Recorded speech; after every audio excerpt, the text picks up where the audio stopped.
Increasingly, when damning information is leaked, it is met with outrage, not at those whose criminal activity has been exposed, but the individuals who dared breach the wall of secrecy.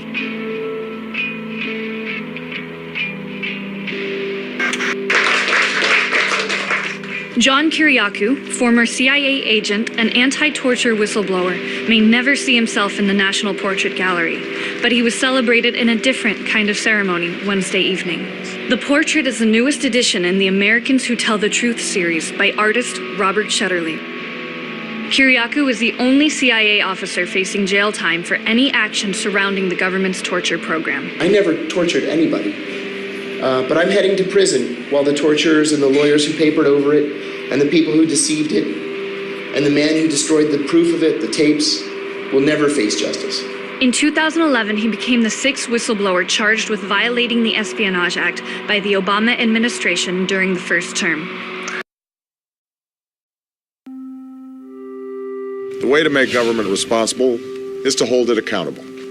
And the way to make government accountable is make it transparent so that the American people can know exactly what decisions are being made, how they're being made, and whether their interests are being well served. Let me say it as simply as I can. Transparency and the rule of law will be the touchstones of this presidency.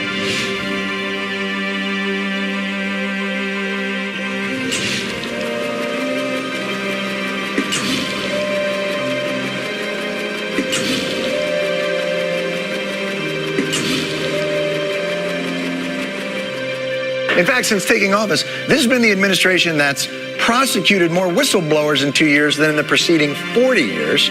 It meets with lobbyists across the street from the White House so they don't have to disclose they're meeting with lobbyists. And, this is true, censored nearly 200 pages of internal emails about their efforts to make government more transparent. How weird has this administration's record on transparency gotten?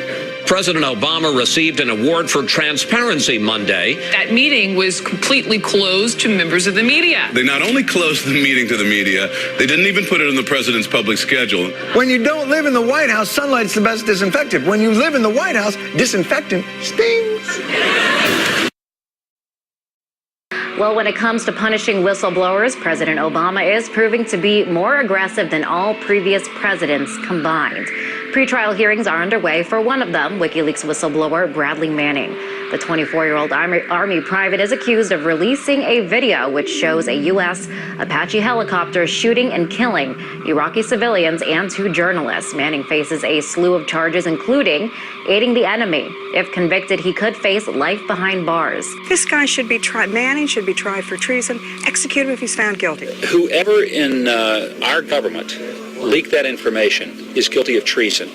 And I think anything less than execution is too kind a penalty. Through the course of the investigation, and as I have said publicly, that he should be charged with treason. Regardless of the legal standing of this situation, I do think that it was reckless and irresponsible to leak all these cables. I do think that it has the potential not only to jeopardize some very sensitive issues with respect to national security and foreign policy, but you always run the risk when you do this of literally putting people's lives in danger.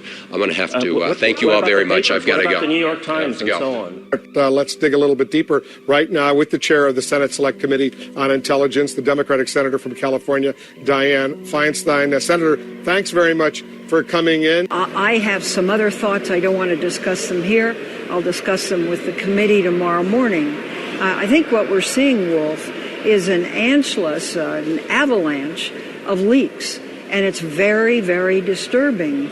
It's dismayed our allies. It puts American lives in jeopardy. I guess the question is, and you don't have to go into specific details, I would assume they would be classified, but do you know of a specific incident where someone's life has been threatened or endangered, an actual incident as a result of these leaks?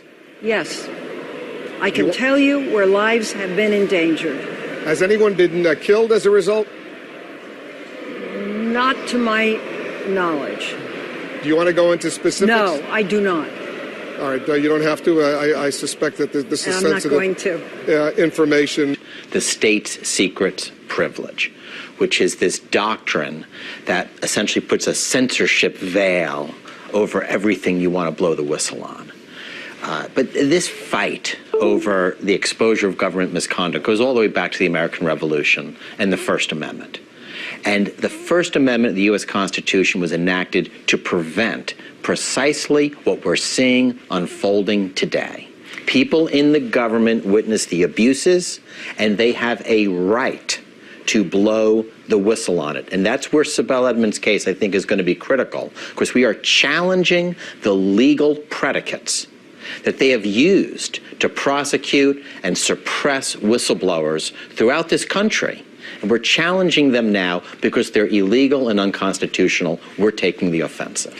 Now, you are saying that this dates back to the First Amendment, that is freedom of speech. So would you say then that this attack on whistleblowers is then an attack on freedom of speech? Absolutely. It's fundamental to speech. And if you go back to what our founding fathers said, they said that it's government misconduct, that the government wants to suppress the public ever learning about. So the heart of the First Amendment, its essential core, was to permit people to expose government abuses. But what we see in these censorship cases is that the government is using its power to intimidate, to prosecute, to threaten, and to stop government employees with information, be it waterboarding, information like Sibel Edmonds had about misconduct in the translation services, preventing the American people learning about the abuses of their government. And that's why we have the First Amendment. You know, okay, it's fun, you can read People magazine or watch TV, that's great, it's all protected under the First Amendment. But the heart of it, the core of the First Amendment, is the protection of people who want to expose the misconduct of government. There is a consensus across ideological lines, and even one that transcends temporal eras, about what the rule of law was intended to require. What it really was intended to require is nothing more than the fact that we are all equally bound to a common set of rules